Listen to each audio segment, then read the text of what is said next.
Good morning.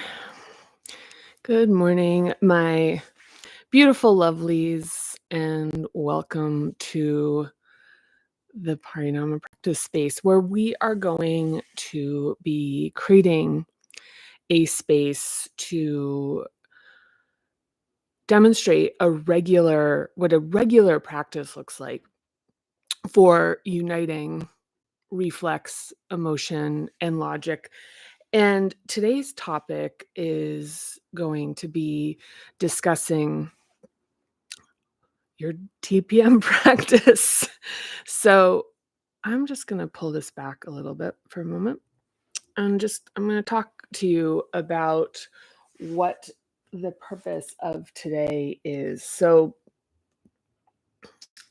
before we start, I'm Katie Bickford. I professionally was an executive. I built teams all over the world. And then also I have, lived in all over the world as well and studied yoga, meditation, pranayama, kriyas. Let's see.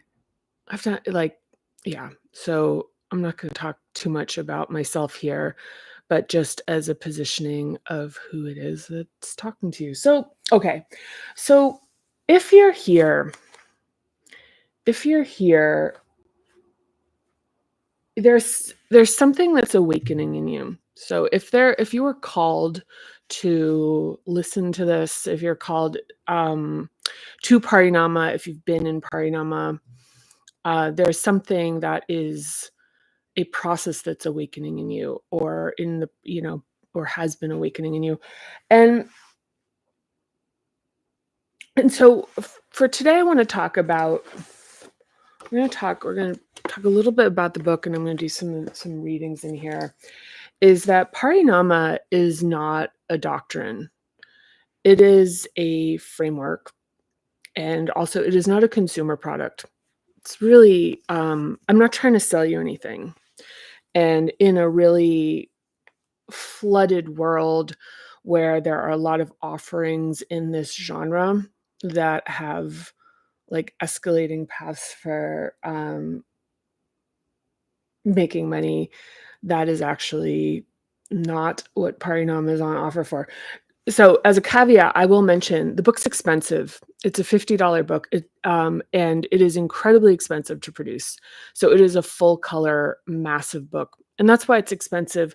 But for anyone who has been called to read it or own it or take part in it, uh, you know, there are ways to, there's a ebook, and also it's read cover to cover on this channel. And also in Amazon, the sample is about a third of the book. It's a lot of the book. So, and as we'll get into today, about a third of the book maybe is a lot to even consume in a lifetime, because Parinama is not also, it's not a book either. And what is just what I'm constantly addressing with it is that it approaches folks and exerts, an activation of this. Like an overwhelm reflex of feeling like, how am I supposed to read this? Like it's a book. And then when folks start reading it, if you start reading it, it's not something you can read quickly. We're also going to talk about that today. So this is a textbook. Parinama is a textbook. And it is a textbook for your self-actualization. It's a process for your self-actualization, for your awakening, and also for being able to what is commonly called manifesting, but it's creating and building things in a way that actually works. That's not the kind of dreamy, like just set your mindset right and everything will kind of fall into place. And it's not also just like cold hard execution. If you just work hard, everything will come your way. It's actually how you bring these two things together with intention. And once again, it's the uniting of cognition, of emotion, and the physical felt reflexive realities. So let's talk about what a parinama practice is and why it's so hard. What we're doing when we're practicing is that we are actually realigning our innards. And as a result of that, we need to go slowly. And going slowly is very satisfying because even little shifts can create massive ripple effects in terms of positive and also kind of perplexing aspects in your life. But we go slow. And Parinama as a book is intended, it very easily could take 2 years to read. I wrote the book and committed to reading it as often as I could live here on YouTube, and as a result of that, or as an outcome of that, it took me over a year. And, and I've already done these processes before, so I wasn't having the blowouts, like, because sometimes one of the things that happens is you stumble upon something that's very evocative and activating. So, once again, back to this is not, a doctrine, it's a framework, and within the framework, you build your own practice, and what this means is that if you are practicing parinama, you are pulling in other facets that correspond to your own individual self-actualization. So this could mean that all of a sudden you're reading the Bible more. This could mean that all of a sudden you're drawn towards some aspect of popular culture. This could, to like sculpture and clay modeling or whatever, or specific philosophers or knitting, or that you're going to start to pull in what is uniquely in alignment with who you are. So for the parinama practice, the idea that just read that it's not the only book you'll ever need. Like, what we're actually doing is activating a greater sort of gravitational pull of our life force. It's actually a really good way of putting it. I've never said it that way. So the key with it is devotion. And devotion is an embedded practice within what we're building, which is showing up for ourselves and being on our side. And what devotion, so discipline, as we will discuss in future practices, discipline has been so maligned because third hub is so absolutely like misshapen by use of shame and intense punishment and obedience and demanding obedience, that our relationship with discipline, and also discipline being used to form people into um, versions of themselves they don't want to be. So discipline is this powerful crucible of this repetition and the fire of your focus and attention, and the how that creates the conditions for love, and that in that love that you're forming, you're first of all you're burning off things that are not organic to what you are, and you are also reclaiming and reforming the truer, more authentic and integral as person that is inside of you. This is coming through kind of a little bit patchy as I'm thinking it. So it's not your internet. It's not your So what's my point on this about cumulative? My point on cumulative is that you show up for your practice, and one of the things about a parinama practice is that, like a framework, it gives you something to show up to every day. So if it's like, okay, I show up for my practice every day, what does that mean? It's like, okay, so I'm just inviting in all the synchronicities of the universe. Well, with parinama, we're giving ourselves a place to show up every day. So that means, or as often as possible, as close to every day as possible, that you're reading in is just to show yourself this aspect of showing up.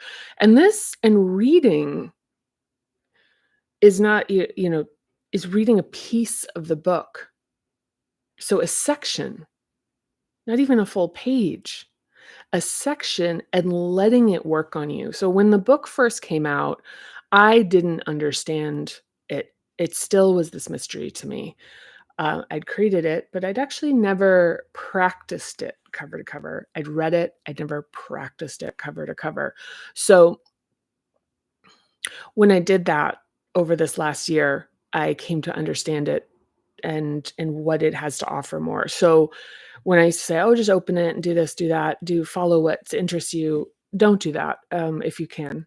If Read it cover to cover and go as at the pace that works for you.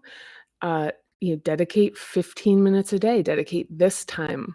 You dedicate 30 minutes a day, and this is why we're doing this. And I will likely extend the frequency of these, if they, if people take to them. So we'll give that some time to see how that works out. But it's showing up and allowing this book, this process, what's in it to work on you. This isn't mine. This isn't me doing this work on you. What's in this book is something that transcends me. So it's you having a relationship with yourself. And part of why I wrote the book was to get out of the way of that relationship. And yet here I am. So here I am. Yeah. Just trying to, be a voice of encouragement for it in the world. So, let me just tell you a little bit about, the cover of the book. Can't see it very well here. You might be able, I might pull this through here and see if this shows up better.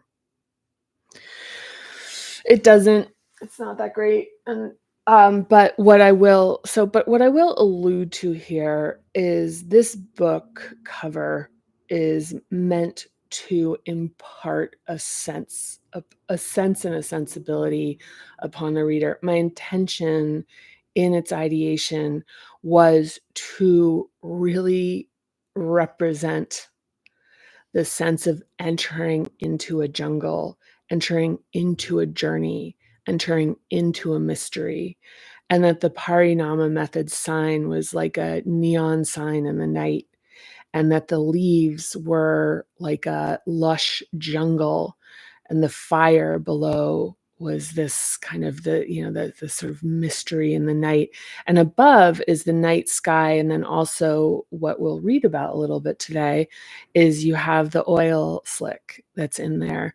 But this cover was meant to be evocative of what we're doing in this process, because my notion with it was I wanted it to feel like like a an invitation, like a provocation of the journey ahead, because this is, as the subtitle says, transform everything. If this practice will transform everything, and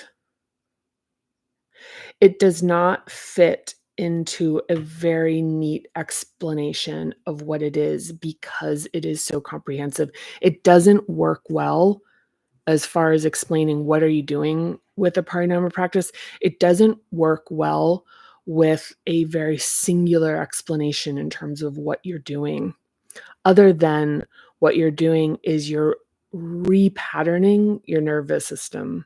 It's probably the easiest, that's probably the most overarching explanation.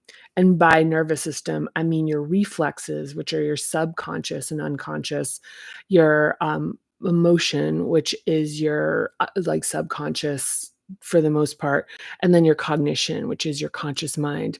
And that your nervous system, that we're bringing all of those things together, specifically using the cognition to reach into the deeper recesses of our nervous system. So I'm going to read a little bit today, and we'll do an exercise that is in, so I want to show you the pages that we're doing today. All right. So today for the pages, we are going to read in the intro. We're going to read also in chapter 2, which is the best practices part of the book. And in full admission here, that is oddly placed. I'm not sure exactly. I don't know. Just kind of it worked there, and there's a rationale for why it went there. But anyhow, so we're gonna read. Here's our practice for the day. So one thing to mention is that I read this. I was at the Trident bookstore in Boston this weekend, and I sat down and I read these paragraphs, and it was all I could do. I actually had to just stop reading because it has there's there's a pull that this has that it exceeds my ability to explain it. It's just really strong. And still, I've read it a lot. I wrote it technically. I was the scribe. I was the scribe of the book. So let's see. Are you ready? Let's settle in a little bit. All right. So here we go. So you and your life are not a series of problems to be solved. You're not a math test, a sequence of equations that need to be resolved using the correct calculations. Your life is a poem, a walk in the woods through valleys and over mountaintops and dark parts, lush areas, the tang of rot and musk blending in the air, the sun on your skin or in the rain and muscles burning. Your life is to be lived and experienced with all these elements: sunlight, darkness, musk, verdancy, rot, and fresh air. Our life path, like the walk in the woods, leads us through all sorts of experiences that are affected by preference for pleasure, comfort, and challenge. Buddha taught his followers that obstacles are the path and that discomfort and hurdles are essential to our experience. Think of how, when you feel lost, discomfort can act as our inner trail guide, steering and pointing out the correct course through life's swampy undergrowth, and around its slippery rocks, a diviner that tells us to pay attention or that we're going the wrong way. The Sanskrit word parinama refers to transformation that's both practical and philosophical. It can be both contemplative and applied. Perhaps you can remember seeing water pooled in a gutter with an iridescent rainbow floating on it. The colors shift, combine, then shift again, and every new arrangement is complex and beautiful, an ever-changing puddle of water and pollution, demonstrating perspective, paradox, and ambiguity. It's showing you infinite ways to see the same phenomenon arising from the same matter, and all you have to do is look. Similar to life, things that feel final and absolute in one moment will change, revealing more layers and complexities. Insights can show themselves over and over in infinite manifestations, all magnificent, all different, yet somehow all the same. This is being in the parinama, staying with it, waiting for clarity to emerge, a next revelation, a new perspective, a new insight. The same shifting matter reveals something new again and again. The parinama of it all is the field of curiosity between the practicality of direct experience and the mysteries at the edge of comprehension. This is where you reconnect with the spark that started everything, the spark of life that contains all that you are and the infinite potential of all that you can become. The reflexive will to survive begins at birth, and the functions for reasoning and judgment slowly emerge throughout childhood, but don't fully develop until our mid-20s. Because they came first, our safety and survival reflexes have seniority, and their rip current force continues to pull us towards security and away from the uncertainty of trying and creating new things. Physical safety, a condition, and security, a state, are essential and often misunderstood and maligned as a lack of bravery instead of being respected for what they are, the required foundations for the survival of all human life. You live because you're programmed to survive, and your nervous system sees change as a risk to your safety, creating inner tension that activates the deep biological reflexes of survival. Two common apprehensions about having an enlivened, energized, and peaceful life of purpose are that it demands a drastic change, a radical transformation, and that you must become a different person from the one you are now. Yet change can happen gradually, and you will always be who you are. Further adding to the tension is the unknown. When we make a change, we know the past we're giving up, but we can only speculate about what the future holds. The Parinama method is a how-to manual for showing up for yourself. It provides you with a framework and a method for balancing the stability of what feels safe while accessing, activating, and optimizing joy, creativity, love, and accomplishment. That's nice. There's Dabrowski's theory of disintegration here too.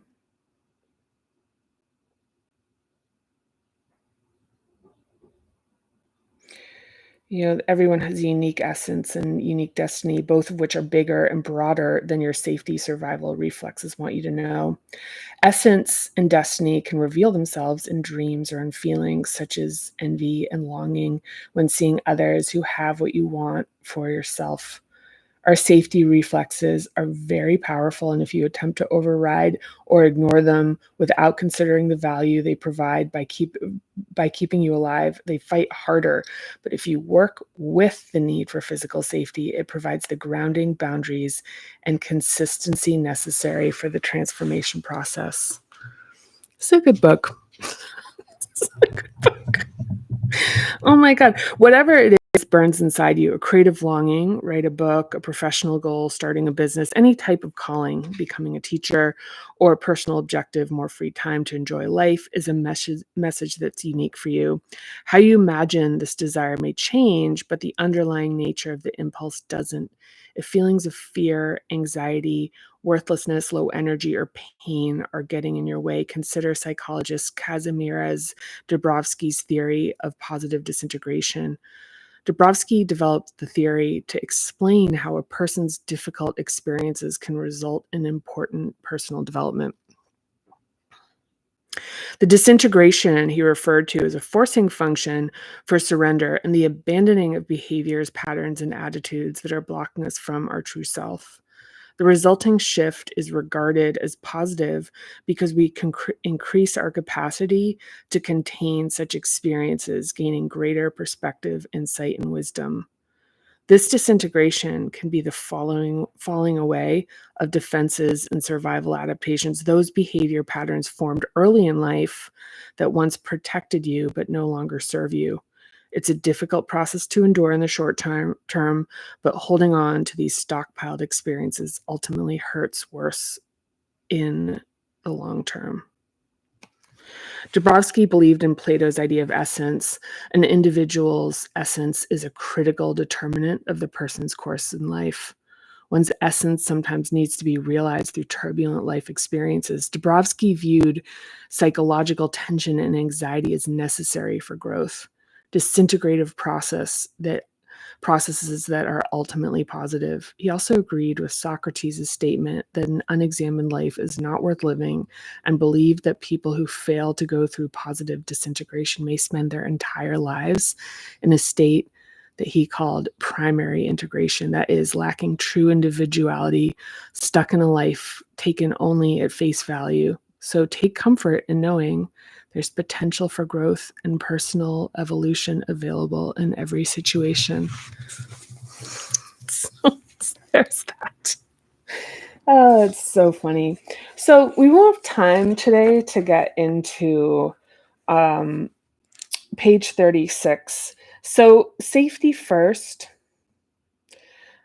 These are all aspects of the practice that have to do, and I would encourage you to take a look at these if you're entering this mysterious place of yourself. Yeah. Take a look. And so the safety first is we need to feel safe before we can be brave. Indeed, yoga can feel good at first, but I've heard folks say it feels so good. I'm not sure why I stopped doing it. When we start to open up and release long held tensions in the body, the feel good period of yoga can shift into experiencing emotional discomfort. Both as a yoga student and a teacher, my experience with guidance and support around release was woefully inadequate. Directions like explore that and be gentle with yourself are like driving without a map. We don't know where we're going. So there's an inability to offer directions back to safety. So the Parinama method is a for going, but going too fast can overwhelm. So similar to thawing frozen fingers and toes, it's best to go slow. This work must be handled with care. It's common that the actual exercises can feel relatively easy. Boy, is that true. I'm going to take this down. My face is obscured. It's common that actual exercises can feel relatively easy. Some clients who are used to constantly pushing past limits ask to heighten intensity, yet afterwards, the intensity causes them overwhelm and emotional flooding. So we work to find their zone of tolerance through a gentle and patient process of trial and error. So many of us are used to pushing ourselves. Sometimes I see growing alarm or distress in clients' eyes as they ask to be pushed further. And I've learned to slow down or stop to check in at the earliest signs of this. So psychologist Dan Siegel coined the term window of tolerance in the developing mind, how relationships in the brain interact to shape who we are, referring to how much of something we can comfortably tolerate. A window of tolerance is not something to take lightly or to disregard when doing transformative work. Part of this process is developing and building trust in ourselves, and blowing past limits to be so called strong or superior interrupts our progress. Within this zone, we can function effectively and are typically able to receive, process, integrate information, and otherwise readily respond to the demands of everyday life. If we extend beyond it, we can become overwhelmed with either hyperarousal, frustration, and agitation, or hypoarousal, numbness, and feeling spaced out, which we have discussed in previous sessions.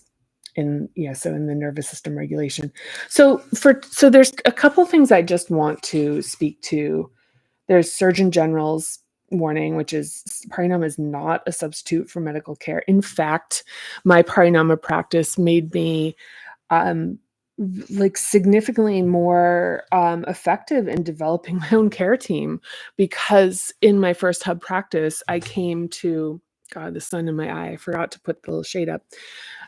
In my own practice, I really learned to have this very different relationship with my physical body, where I really honored it. So it mattered to me. I cared more about having regular doctor's visits and dentistry and all the stuff that I'd kind of sort of been like about, you know, medications. I used to have this thing about not taking medications because my body should take care of it. Instead, now it's like I take migraine medication. I take medication and I'm like, oh, that really just makes life easier for my body. And so that's nice. And then good practices. So when we feel positive disintegration of falling apart, see chapter 1, we just did, where feeling behavior patterns and beliefs that have outlived their usefulness trying to fall away. So as you read and do your practice, keep your journal and pen handy. Thoughts will inevitably arise. So write them down for later exploration. Again, journaling can help with processing thoughts and feelings. Just a little bit more on that. There's also afterglow, recoil, and integration. And that's one thing that's worth mentioning, because in a practice, we can have the expansion of an opening, which feels really good in the moment because it's a releasing. So we can release something really intense, and then and feel liberated, but then there's a recoil that happens, and you can experience this sometimes if you've, like, made a very intimate admission to somebody, and that opening and that, vulnerability felt really good, and then, maybe a day later, you go, "Oh, should I have said that?" Or, like, an hour later, and so the thing is and then, ultimately, maybe you have a conversation with the person or you come to terms where you're like, "No, but that was the right thing to do." So there's this, like, kinda thing where it's like an elastic where it expands out, where we have these openings, it's big, and then we kind of snap back where we actually regress and feel like we're further behind where we started, and then the slacking and releasing it actually where we find that we gain a little bit of this sort of opening and expansion and yardage. And so for the exercise today, and I'm already over by a minute, I'm probably gonna go about 4 more. So before you need them, so this is the exercise this for today is the sanctuary, creating a safe space. So before you need them, identify the friends, music, and other constructive comforts to turn to if you feel overwhelmed. See chapter 11. Pets, partners, books, walks, relaxing playlists, a bath, a massage, therapy, naps, friends, and podcasts have been and continue to be safe harbors for me, a place to regain my footing when experiencing overwhelm.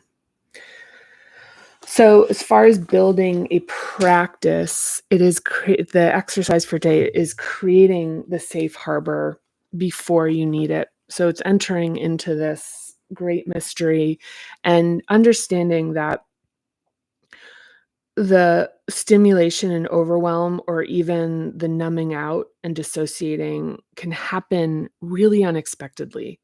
Because the thing is, it's the kind of you don't know what you don't know thing. And so the what you don't know, you almost don't even know to avoid it or to not, because the way this is structured, it works cumulatively and builds enough foundation that we're not immediately gravitating to the painful bits.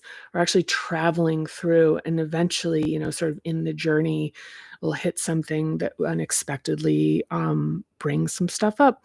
So before that happens, just having a sensitivity and awareness to the reality that it will, and having the safeties in place that you will allow yourself, and the kindnesses, the comforts. So and being able to give that to yourself, in the service of understanding that you're giving it to yourself for this undertaking, this hard work, and nourishing and nurturing yourself. So that is it for today. Tomorrow, we will be talking a bit more about shadows, specifically fear, shame, and anger. And let's see. So my recommendation for today, my low to no cost recommendation, this one has a little bit of a cost, is it's frownies. It's frownies. So this is a shout out to Rachel. The frownies are these little sticker things, and I had them for probably about a year. Uh They're like little pieces of, like, wet paper that have, like, tack to them, and that you put them I put them on here, and so you kinda, like, open this up, stick the little paper down, and then you go to sleep. Now, as far as so there's an aspect to this, so I'm going over, it's happening, is that it creates, so the holding there, it actually creates a repatterning for this, like, tightening in my sixth hub, which is, like, this squeezing. So it, like, creates this opening, slacking, and relaxing, and this peacefulness. So it's a really good unification of reflex, emotion, and logic, because first of all, like, so it's like, okay, yeah, it's like has an aesthetic outcome, which is that, like, I don't have the wrinkle between my eyebrows is diminished, but there's also a reflexive feeling from that held muscle being softened and slackened, and from an emotional standpoint, that I feel more peaceful. Like, it creates this peaceful feeling. If you've had Botox, you know. You know, you know. So anyway, shout out to Rachel for that. Thank you. And that is it for today. I'm looking forward to seeing you tomorrow. Thank you for watching and coming along. And thank you for being part of my process and my practice. Lots of love.